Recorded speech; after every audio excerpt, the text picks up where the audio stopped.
دیدم به روی نیزه ها بال و پرت را.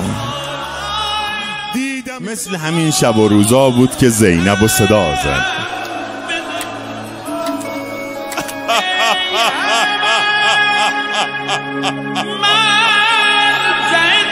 عقیله یار و یاور حسین باش، از این به بعد مادر حسین باش، دم وداع آخر حسین باش، فقط مواظب سر حسین.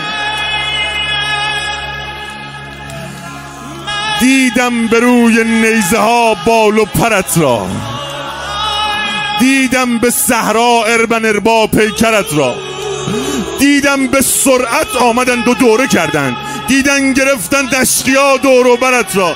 حسین بالا سرت بودم، گریبان می‌دریدم وقتی که با پا بر زمین میزد.